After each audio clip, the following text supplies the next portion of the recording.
Hey, so before this video starts, I just want to say I mentioned something about video editing towards the start, and then I stopped towards the end because I realized how long the audio track actually was. So enjoy the still image of the thumbnail we used for the video. Yeah, that's really about it. I'm not editing a video this long. I'm sorry. Consider it kind of like a little podcast where instead of hearing people that you might like, you are hearing me, and that's when you hit the subscribe button. um, so I'm gonna put a timestamp on screen just for now to say when the actual commentary starts because I want to address some of the Scott stuff personally. Just because I've said my stance before on Twitter specifically, but I want to put it here as well. So this doesn't apply for the entire to the entire team. Everyone is obviously entitled to their own opinions, and the subject of the state of things currently is no matter how you look at it, it's divided. It's very divided. Then if you don't know about the news about Scott Cawthon, the creator of Finance of Freddy's, and a man who's supported a lot of people in the community, was recently discovered when we were towards the end of development on the concept. Was discovered to have made political donations to people to we'll say politicians and campaigns that very much had bad things they wanted to do to people who made up a lot of the FNAF community. Mostly members of LGBTQ and beyond. And,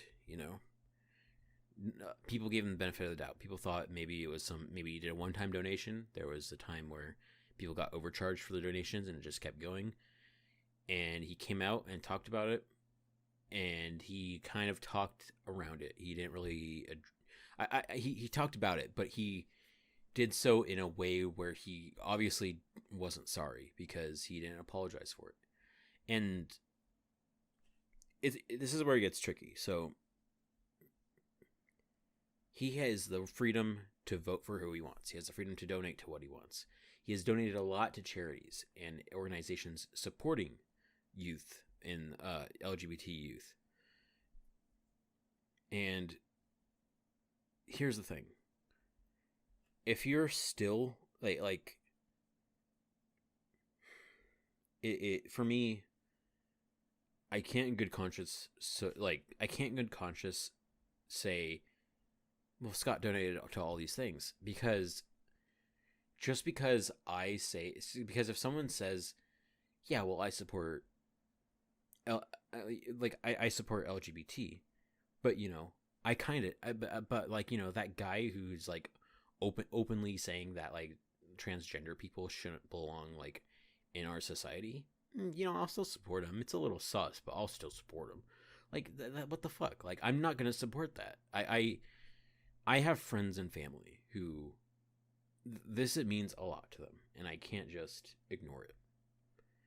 And it's not because of them that I'm saying no. It's because Scott knows who he supports and what he's done.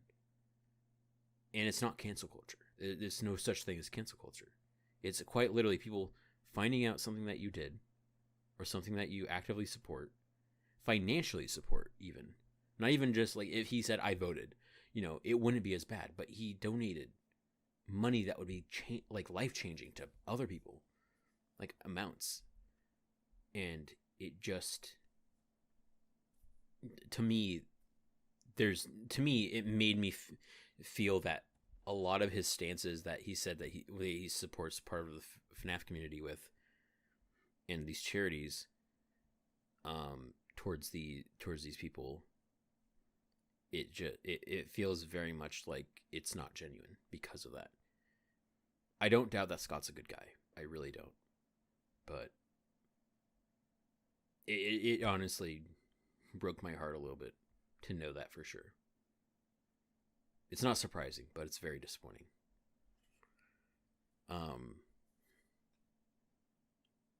If you stand by him, it's your choice. That's you. But there's nothing that I don't think Scott could do to change that fact. Because at this point it's either performative or it's outright he's doing it to save face. And when he made that post with the child's drawing, and he mentioned sort of like, I don't care, like if I get canceled or whatever, it's very much people who get caught out for doing something irresponsible or something that they said or something that they're held accountable for. Even if they didn't do anything directly, they pin it on the boogeyman because it's the easiest way to dismiss it. There's no, I should say, I am not for the violence against Scott and his family. People who are trying to dox him, people who are trying to go to his place, try to find his family and locate them, you guys are fucked. That is a horrible thing you should never do to anyone. No one in their right mind should like even be able to do that or even have the malice to be able to want to do that. It just understand like where the issues here. Not because he like, oh, people don't like him because he has an opinion. No, people don't like him because of the hypocrisy. I can't say I never enjoyed his content because I loved the FNAF games when I was younger, and I still do. I appreciate the support he's given to young developers and inspired so many developers to begin doing game development. Like, seriously, it's insane. And it also brought more people into the fold of horror online. Like, you can't say that FNAF hasn't had an impact on the generation, specifically with horror elements as well. And just indie game development. It's what makes it such a tough call. Because some people don't want to dismiss all the good things that he's done. But you shouldn't ignore the bad things that he's done either. That's all I have to say. Sorry you have to hear this if you stayed here for this. I'm recording this after the video, so the rest of this, no mention of that, I think, other than maybe once where I nudge at it, but that's about it. Enjoy the video, guys. Hey everyone, it's been a while. This is WheatDraws. This is my design and developer insight and commentary on the recent Five Nights at Freddy's Spotlight concept. We've been working on this for a while now, and I'm incredibly happy to see that people really seem to like it. It's currently 16 hours after the premiere. I went to bed early, woke up. The video currently is sitting at 75,000 views. It's a little surreal that we're finally finished with this, and we're diving right into the next one, which, if you haven't seen the full video yet, you should. We have a teaser for the next concept, as well as some behind the scenes at the end of the video. 7 minutes long in total. May not seem like a lot, but that's a lot of work for a 7 minute long video.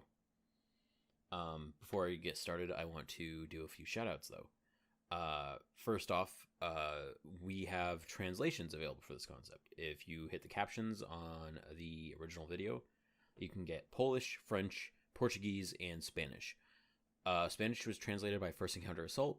Polish was provided by Rare Thinks, who is the one of like both of which are on the core team of creators for this alongside. And then we have Portuguese, which was generously done by Astoffer. I think I might have said that right, Astoffer. You can find their credits in the description with their Twitch link.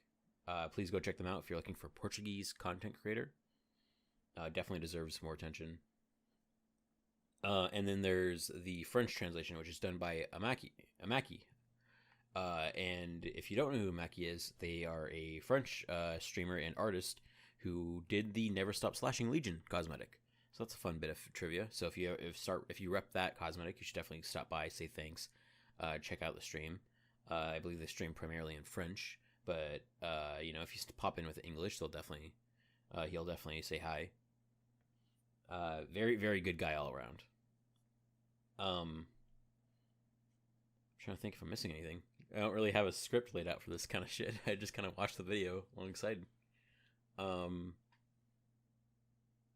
Other than that, at the end of this video, there's a credit, there's a ending card with like all the information of the core team, with their social links, and then some donation pages. First Encounter Salt, who does the music, who always does the music,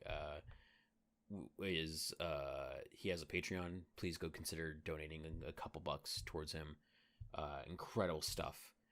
And then I have a Patreon as well. You can I lock no content behind my Patreon. I don't really believe in locked content like that. So it's literally just, hey, if you like my stuff, help support me. And then for Rare Things, he has a Ko-fi, which is just a straight up donation page. Typically in intervals of $3, I think, of $3. But you can donate at any amount, I believe.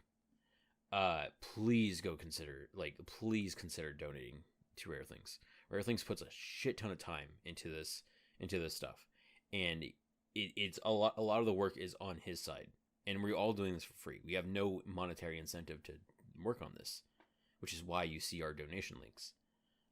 And we can't really monetize either because we don't create we use and borrow a lot of models or assets and things. So all the money that we do spend on this is coming out of our own pocket. For example, the renders and the thumbnails, and some promotional images. I paid myself for those. I commissioned those. There's no monetary gain on this concept or initial. This is literally just a passion project. So please, if you want to support us, consider just like donating to like some of us, and we want to continue doing this. We have a blast doing it. And it helps us want to make more and be able to get more, such as things from like asset stores, so we can make our stuff more optimized for the engine when we record it. With that done and out of the way, sorry for going on for too long. We're gonna click play in 3, 2, 1. I'll pause throughout, and I'll probably just in editing freeze frame. Another thing I want to mention is that this is a very drastic change from our normal stuff, which is just uncut raw gameplay, and we have a narrator, which is Farmer John. Farmer John was incredibly kind about coming in to record this, and I'm going to pause here on the new map screen. Was incredibly kind about recording this for us. I asked him, we had talked previously about a couple things, and I asked him, hey, would you be willing to do this? And he said yes, like just flat out, like he would love to do it. And it was so surreal to be able to just hear him say something like Five Nights at Freddy's in his voice, and everyone on the team loved it. Keeping that secret for about over a month was pretty fucking nuts, though. I'll be honest. That was very hard. I'm very transparent as a person. I like to let people know what I'm working on, but like keeping secrets is not my forte. And I know I missed out on the opportunity to make him say some FNAF lyrics. I apologize. I said it on Twitter already, but I knew I had power, but I didn't understand it. I didn't have the foresight to use that power. So, there's no man behind the slaughter in the script, unfortunately. Fazbear's Fright. I always get those two mixed up. Fazbear's Fright was like the obvious choice for the map. For those not familiar, FNAF 3 takes place in a horror attraction based on the urban legends and history of the Fazbear Entertainment franchise. So it's sort of a haunted house attraction, and that's what we wanted to go for. We wanted to reimagine the building structure as if it was a Dead by Daylight map and a haunted attraction rather than the weird-ass maze that you get in the final game. Or in the game for 3. And we feel like we did a pretty good job. We basically recreated it. I designed the layout of like loops and palettes and windows and all that sort of stuff. A lot of work went into it. And Rare Things did a ton of beauty shots that you can see throughout. You'll notice like little details or things that you probably wouldn't have noticed on your first time watching through. And I'm sure and when we do the gameplay video, because I feel like enough people have asked for it at this point, We'll do some more beauty shots and like a tour of the map, exactly like what's in it and all that. All right, let's click play. The foxy head you see down the hall as well is a model made by Rare Things, and so he wanted to include that, and I thought that was a great idea, and it also led to the jump scare, so that was kind of nice. The attraction is a very obvious name for Springtrap. Like, people say that the animatronic or the Springtrap, like the simple, the more clear names. But the attraction is like just such a nice like alternative name. You know, it's kind of like the Executioner for Pyramid Head. One thing that's, I'm gonna pause here on the power screen. One thing that was very that I realized is a little more difficult to explain to people, the power in a spotlight, is because you don't have the full text thing on screen. You don't. I mean, there's the site where you can read it, but so the way I presented the idea of why we should do a spotlight concept, and when we were discussing it internally before we fully committed to doing a spotlight rather than just a raw gameplay, is that if you do a concept spotlight, it's more like you have this pretty good food on a silver platter, and not only is the pretty good food pretty good, but you have a silver platter, so it looks nice when you're handed your meal. The gameplay concept, when it's just raw uncut gameplay, it's still pretty good food. There's nothing about the food that changes, but you feel a little different about it because it's on a plate that isn't as nice, you know?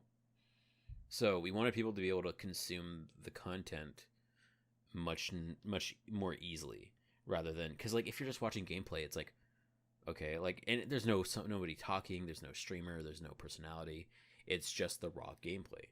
And while some people like that and other people just don't, or other people would rather have some sort of commentary over it, that's just how it is. It's much easier to be like, here's a narrator, here's the thing, go wild, you know? Make it flashy, make it look nice. And also, because it's not uncut gameplay, we can edit. We can do some of these cool little shots that you see. And it makes it much easier to change things, because with uncut gameplay, there's always concerns about, oh, I did this one recording of it and I missed this trigger, or I did this wrong. And then it's like, oh, I have to, like, Rare Things has to re-record the whole thing. Something needs to be changed. And it becomes much more of an issue than it should be. And this just seemed like a new direction to push in that we hoped that people would enjoy and respect, despite it taking quite a bit of time. The amount of comments I had and messages I had to respond to about, hey, yeah, we're still working on it, was a little disheartening. I was hoping people wouldn't be too upset for waiting for so long, but I feel like people, for the most part, realized what we did, and they're like, okay, yeah, that, like, the wait makes sense. There's a lot of stuff even that you don't see in the concept that we worked on that is just like the amount of work that we put into it is absolutely insane. And again, Rare Things put a ton of time into it. Like, there was optimization, there was recording, there was all these new things that he was trying, a couple issues that came up, and it's absolutely incredible. I'm gonna keep playing. Sorry. The script was written by me. I handed it to Farmer John. I was worried it was gonna be really wordy, but he was very kind enough to read the whole thing. Oh yeah, I forgot I was going to talk about power. So the power itself, the way it works is that you enter a mode similar to Old Doctor. I'm going to pause on the Dwight looking at Springtrap. The way it works is that you enter the mode. Takes a few seconds. I should actually probably pull up the actual, sorry. Pull up my site where I have the concept files and descriptions. So, Phantom Trespasser. You press and hold the power button to enter Trespasser mode. Press and hold the power button again to emerge. As you emerge from Trespasser mode, you unleash an intense screech, alerting all survivors to your presence. Entering Trespasser mode, it takes 2.5 seconds. Base emerge duration is 1.5 seconds. Base emerge movement speed is 40%. So you're kind of like Wraith, where you emerge, you're slowed. and you screech out.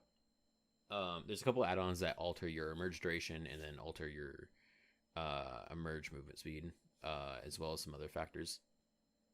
While in Trespasser mode, you are an incomprehensible phantom, unable to attack and barely recognizable from 60 meters or further away. You are also produce a non-directional phantom radius of up to 40 meters. So, similar to Spirit, which is a very bad sentence to start off with a concept, considering the current state of Spirit. Similar to Spirit, you don't have a tear radius. You have a phantom radius, which is 40 meters. Basically a flat audio, like a lullaby, essentially. But it doesn't get louder as it gets closer. It's a flat, sort of ominous ambience for 40 meters. And it allows this sort of lurking sensation. Like, Springtrap's nearby, but, like, you don't know how close they are. Or if they have add-ons that alter the range. So it adds this sort of actual, like, tense feeling about playing against them.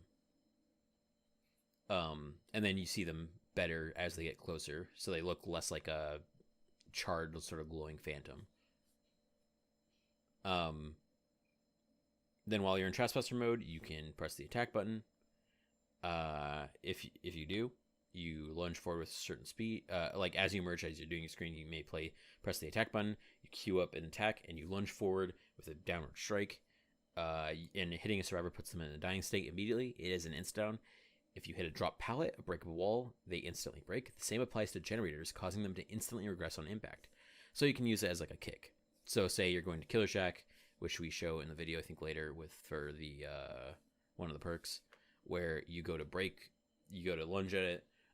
They either throw the pallet down in your face, or you break the generator, or they run away, and you miss. So ultimately, your safest bet is to hit the generator. It's a free kick, right? And it's also a good reason to get out of your power. I felt like there should be alternative means to damaging generators in a power, which is why I liked it. And I know I got one thing that I always find kind of weird is how every killer design has to have a breaking pallet or wall ability in their kit from some attack, which not like it's not warranted, but a lot of it just seems like it's pushing in a certain direction, while other killers who can't do that are left behind. And then after I said that, I immediately released this concept, which is literally, hey, this guy breaks a pallet with a special attack. So, yeah, there's that. That's a little bit unfortunate. The lunge speed is faster, much faster. Missed and successful Phantom Assault cooldown is 2.5 seconds, so it's a little bit shorter than your normal cooldown. I'm gonna continue the video. I'll probably edit it weird, whatever. You can press the active ability button, and you get Desolate Hope, which is another reference to a Scott Cawthon game.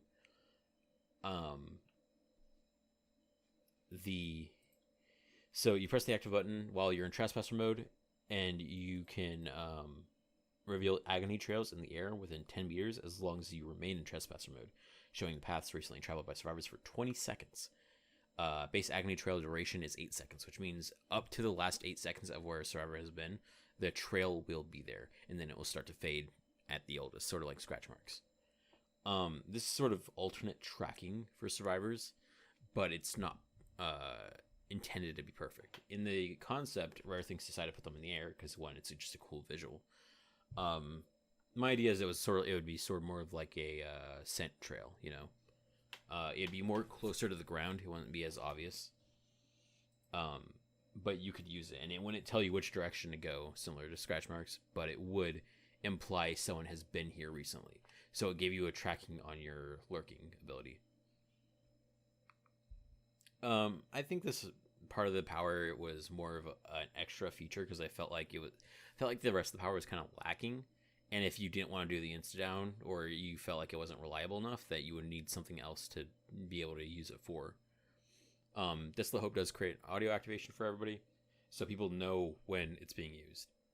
So if you hear Desolate Hope activate and you're in the Phantom Radius, you should probably fucking bail. Or at least be careful, Yeah, so that's the power of Phantom Trespasser. if you see my previous concept, it was much more lunge based for some reason, and token based too, which is very unique change, I suppose. All right, killer perks. These were fun to do. I've done these icons for a long time. Backstage Horrors is an icon that has some unfortunate things about it, but that's fine. So basically, anytime a survivor begins to read your aura, they would scream, reveal their location for 4 seconds, and they would also suffer the oblivious status effect for, it doesn't say in the video, but it's on my concept site if you want to check it out, for 15, 20, and then 25 seconds. So the idea was to punish aura reading, because there's a lot of aura reading on both sides. And currently on Survivor, there are things like off the record or distortion that can alter aura reading effects. And I think that's a very strong ability to have.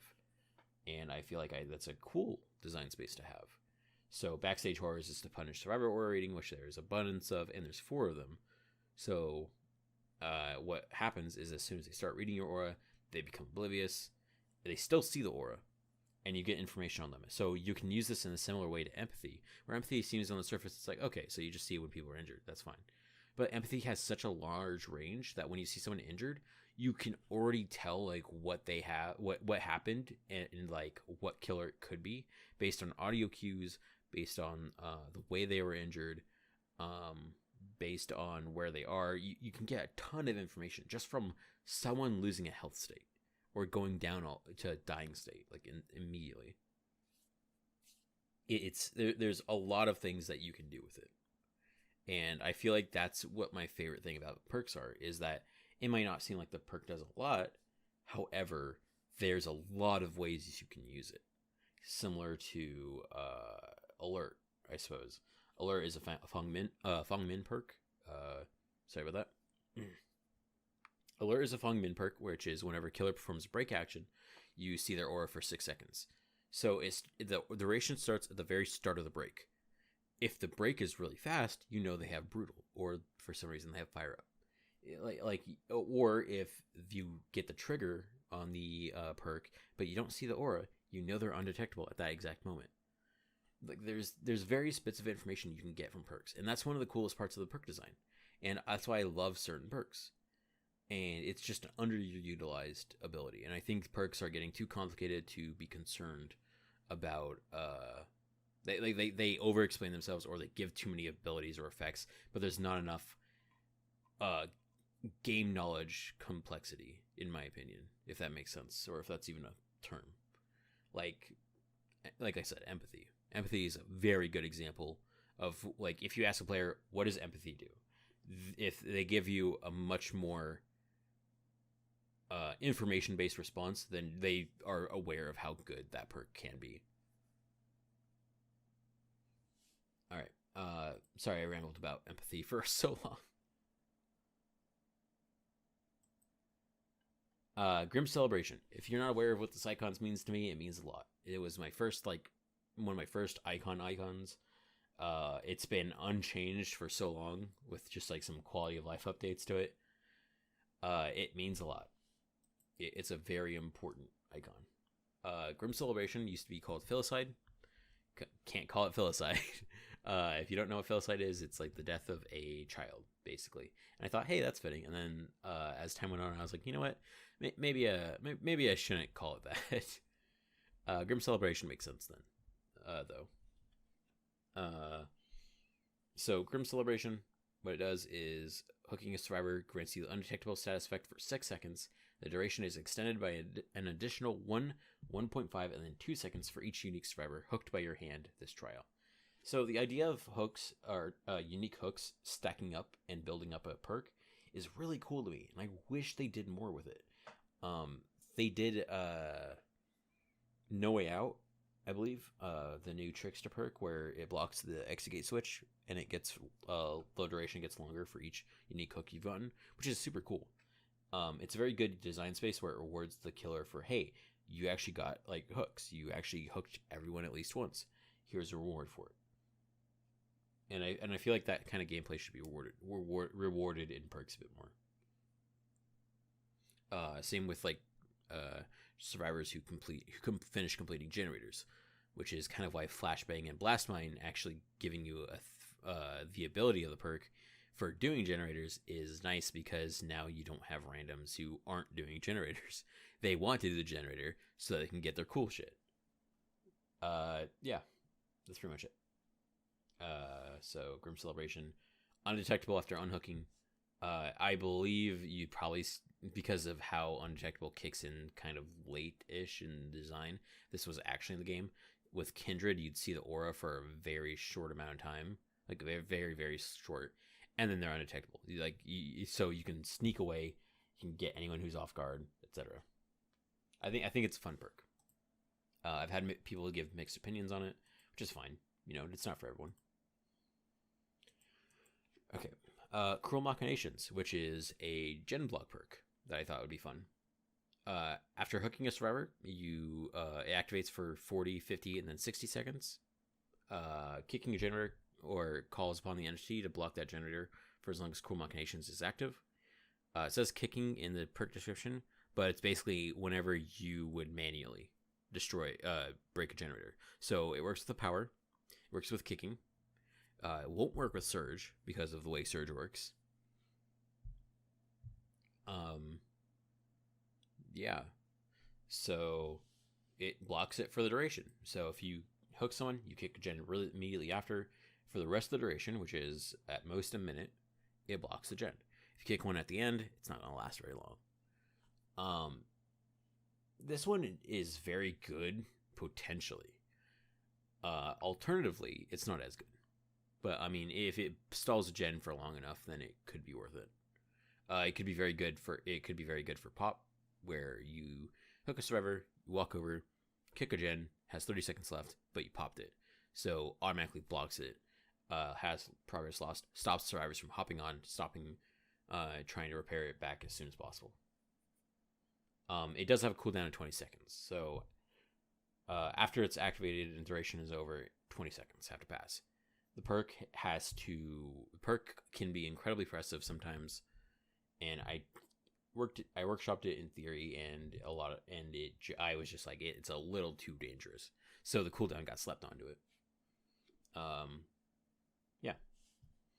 I feel like gen blocking is an interesting mechanic, and I'm glad to see more of it, or like just entity blocking in general. Let's see. Michael Afton. Michael Afton is a very unique character in FNAF and also for Dead by Daylight, because he's essentially undead.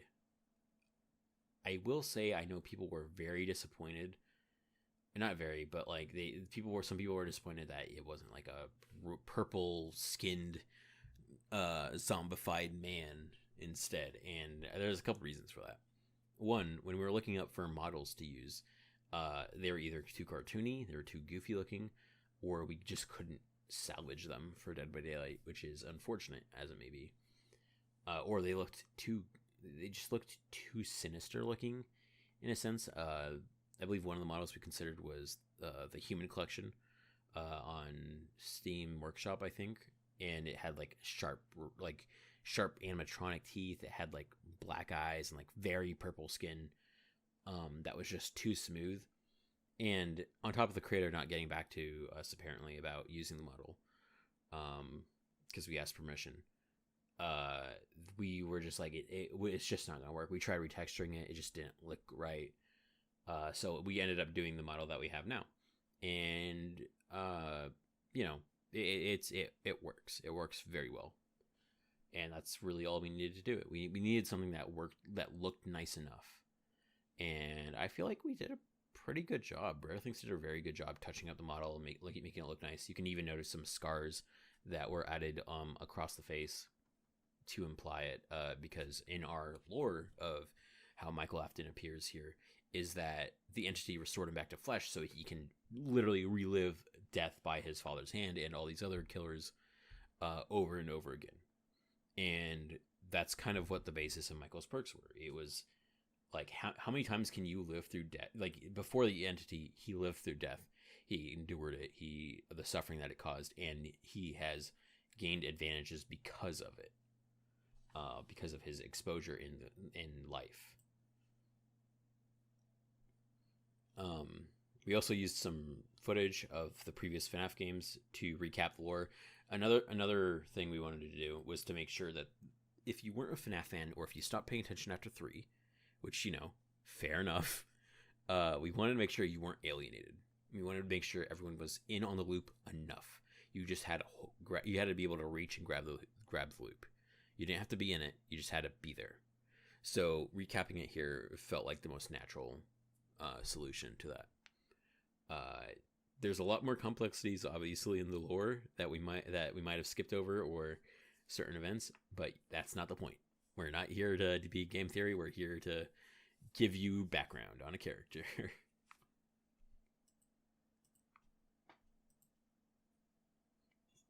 All right. Oh, sorry about that.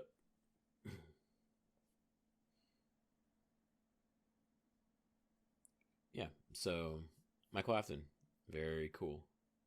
People were asking why it wasn't William, and it's like, William is the guy in the suit. So, if you weren't aware of that.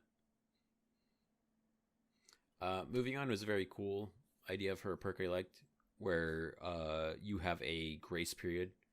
Grace period type perks like Lucky Break are cool, but they can be very broken very quickly. I felt like moving on would be a fine enough perk for that. The actual numbers on moving on are: after being unhooked or being recovered from the dying state, activates for 6, 8, 10 seconds. So it's a very short period.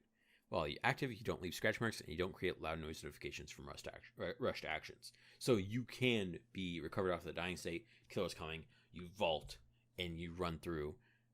So you can just slip away. Like, you can just slip away, no harm done. And it's only on you. So if you need to get out of a sticky situation, killer's camping, or something like that, this can come in handy very, very nicely. But, it's a perk that not everyone's going to run because of how kind of niche it is, which is fine. But, like, hiding your information from the killer is an incredibly valuable mechanic. It's just that it can't be dealt in large doses, which is why Lucky Break is very scary, for obvious reasons.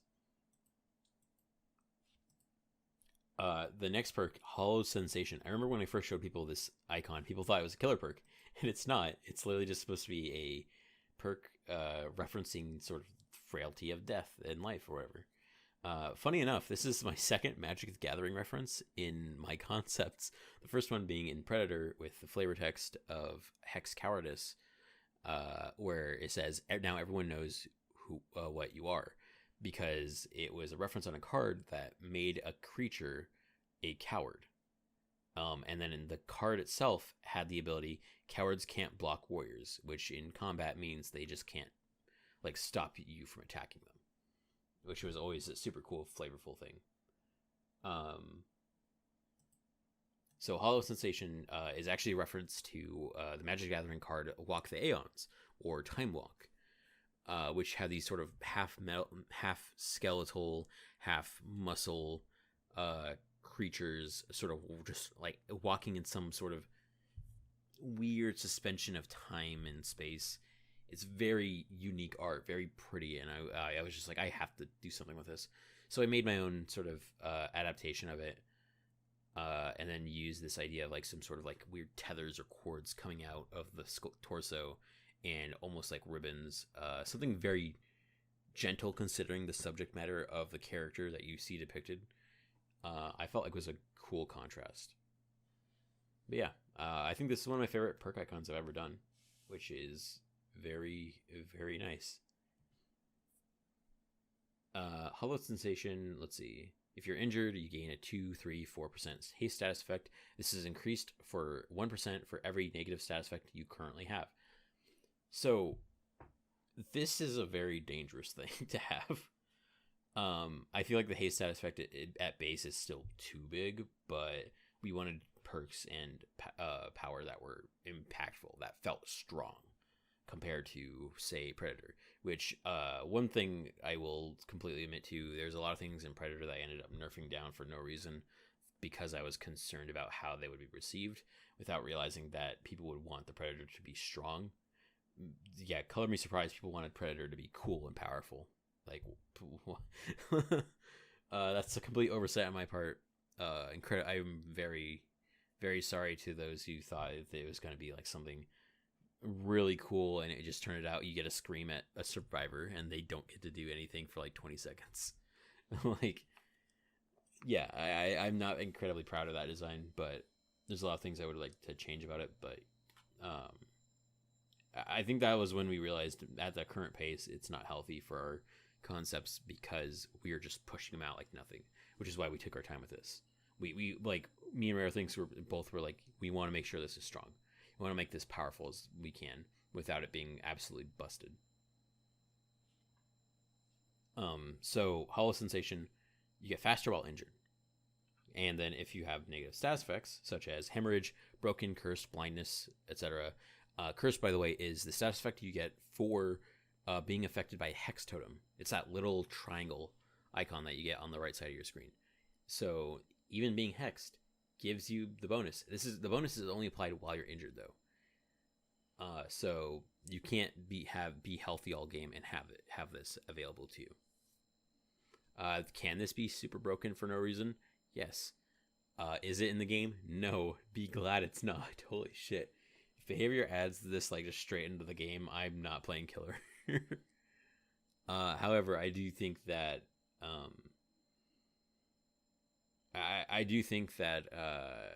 realistically, the base value could probably be lowered by 1% and be fine.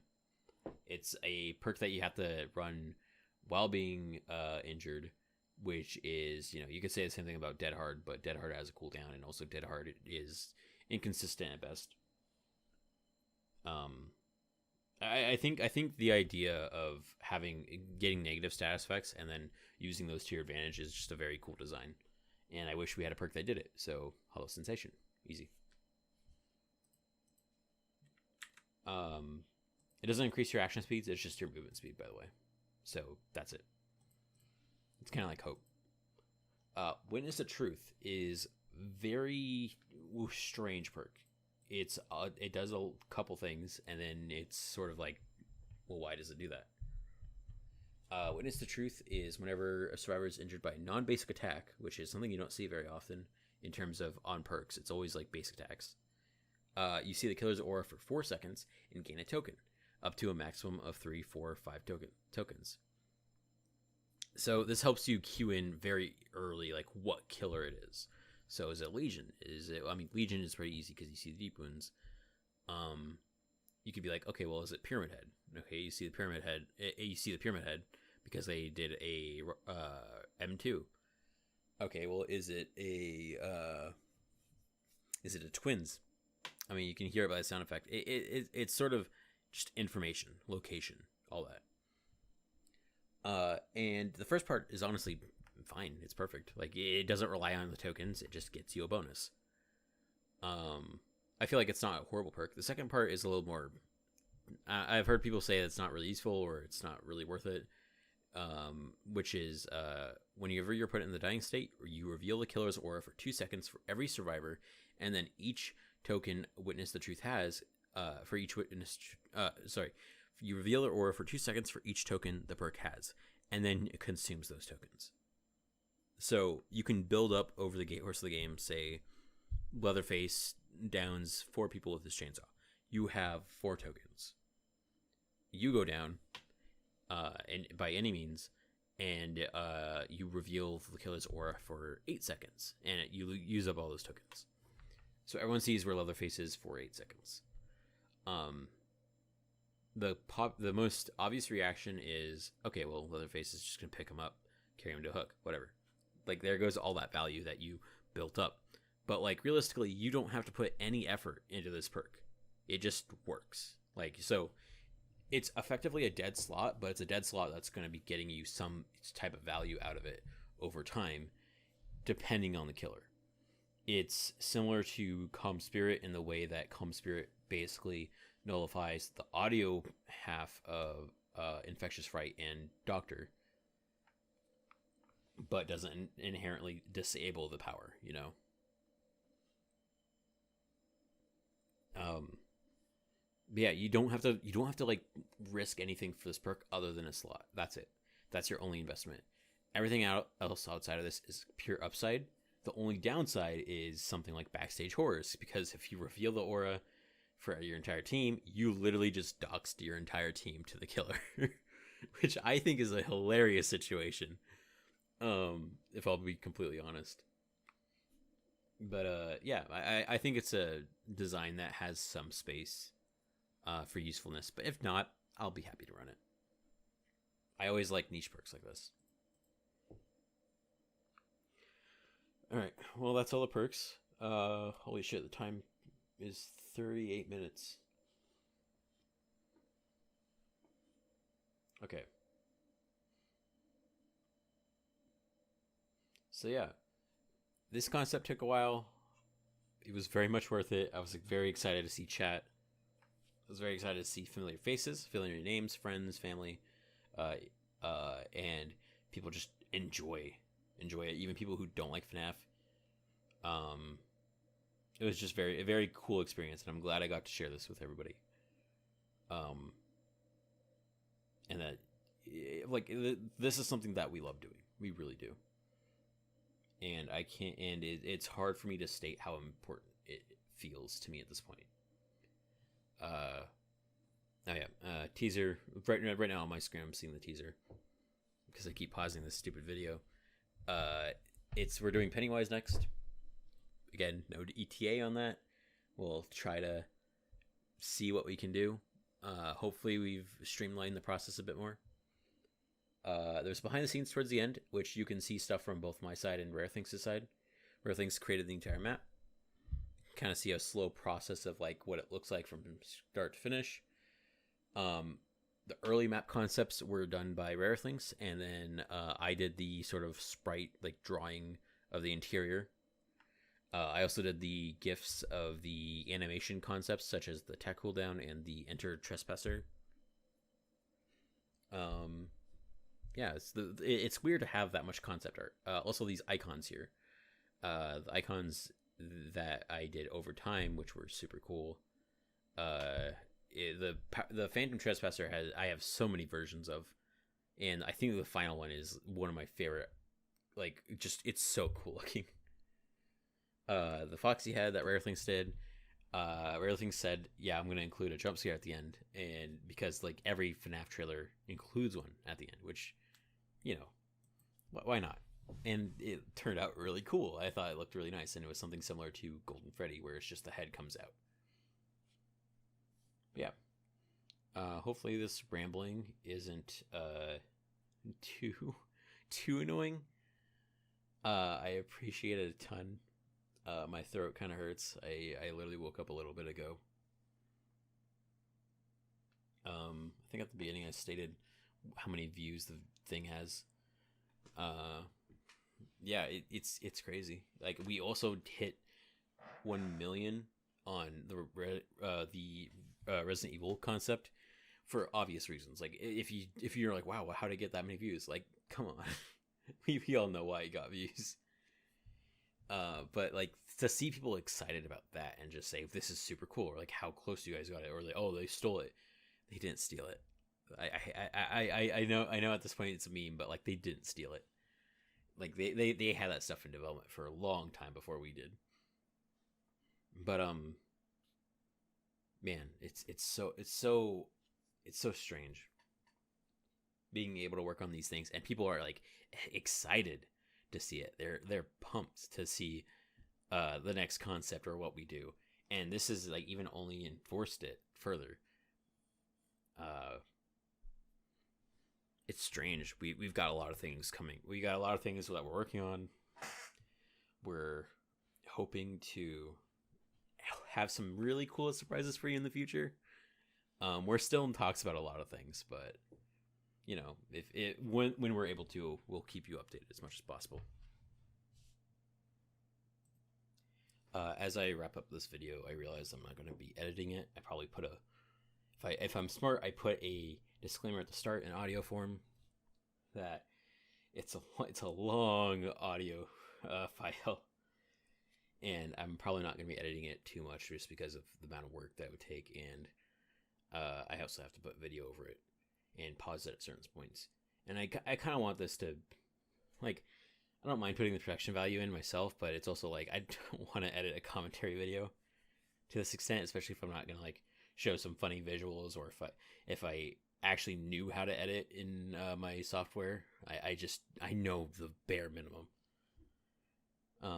So yeah, consider this like a little podcast where I just gotta talk to my little blue microphone, the little glowing LED inside of it, staring at a fan because it's hot as hell. Yeah, that's about it. Yeah, you can, if for some reason you listen to this whole thing and you didn't watch the original video, what the hell are you doing? Please go check out the original video. Please go support everyone who had a hand in it. Like, genuinely, this was such a labor of love. It's such a passion project for us to be like, hey, we know the community wants this in Dead by Daylight. How can we deliver on that? Because behavior obviously can't, because of commitments and legality, as well as like investments. But we're just a couple guys. We're a couple guys across the world. Like it's wild to think that we're like we've literally only known each other, all of us together, like for a couple months, and just the work that we've done, because we are all so passionate for not only for the games that we want to do, or the media that we want to cover, like Alien or Predator or Five Nights at Freddy's, and just Dead by Daylight in that form. It's because we want the community to have something to look forward to celebrate, to get excited about. And I've seen so many people come up to me like, hey, I have this cool concept.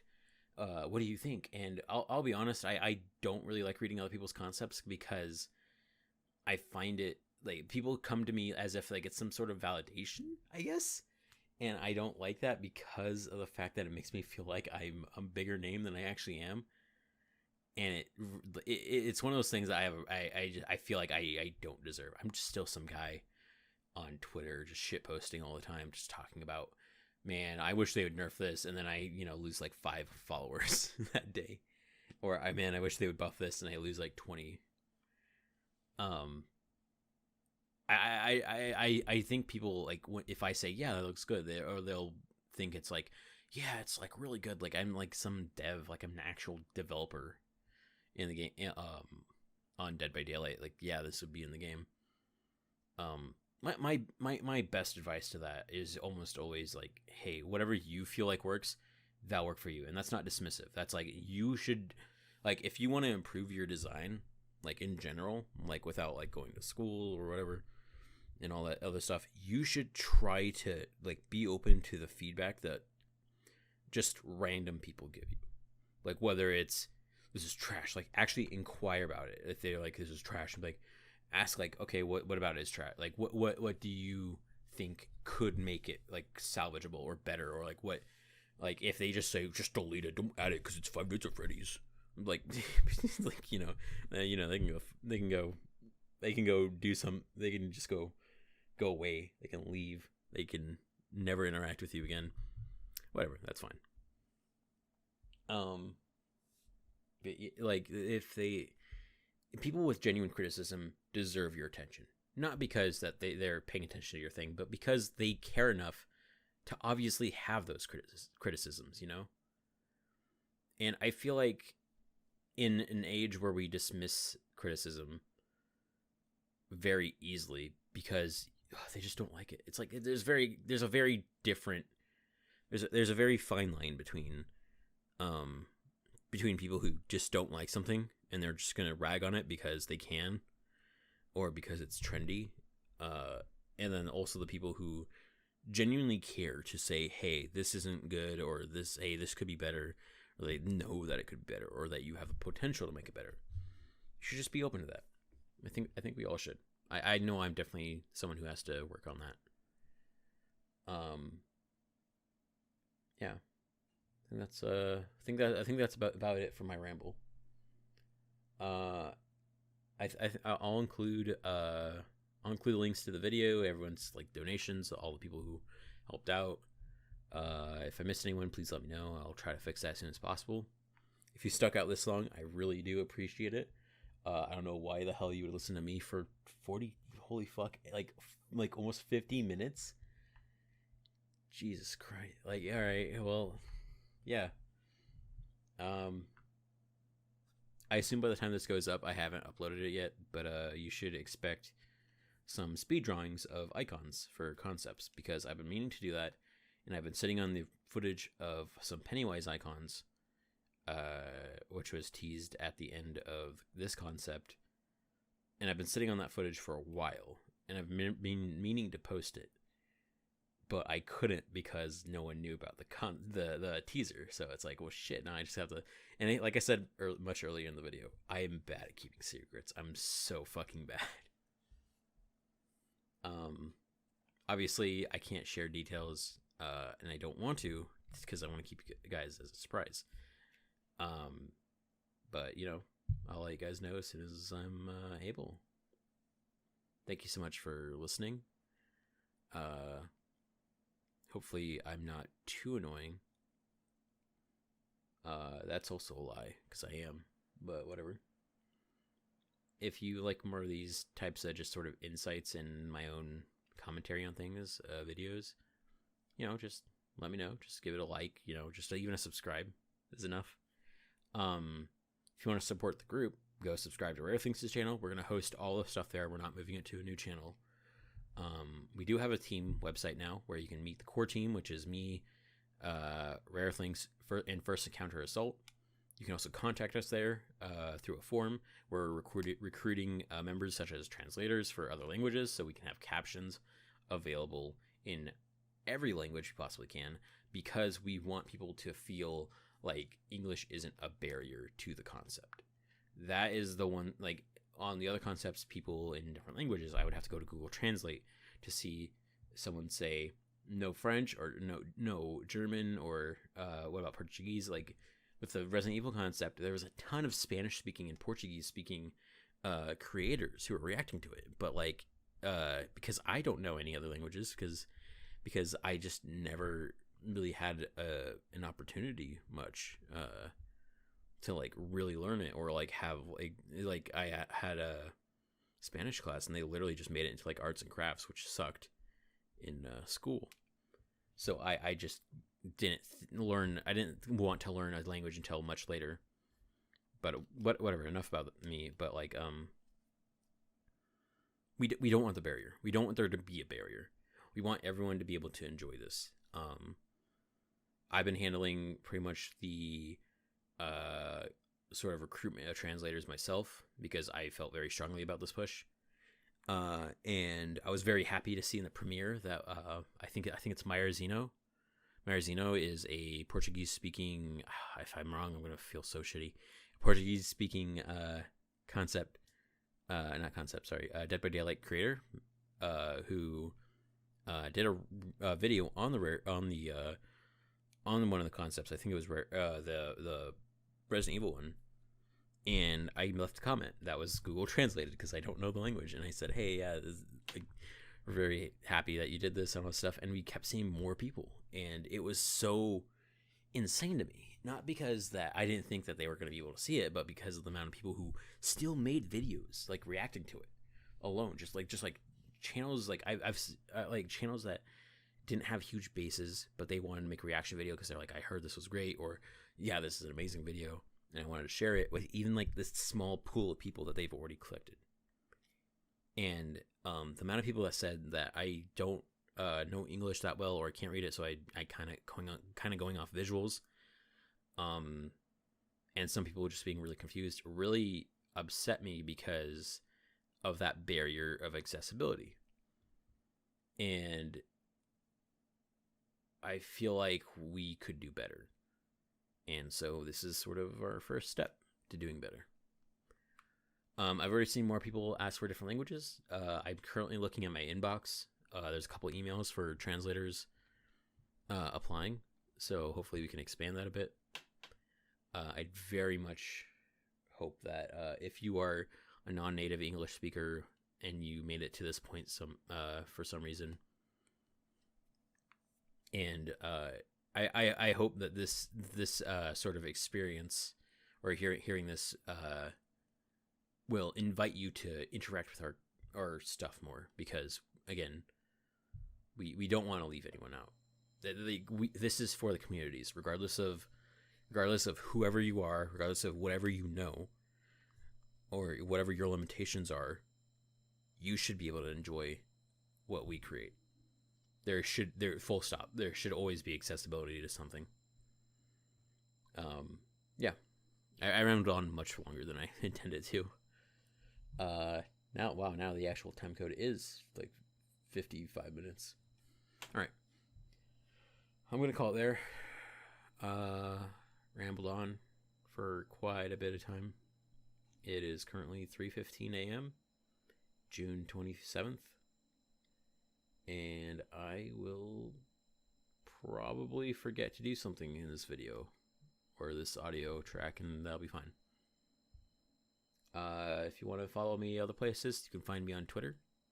Put a link in the description for that. On Twitter, I mostly just shitpost and meme and joke around, and I post some work in progresses, share art, other things.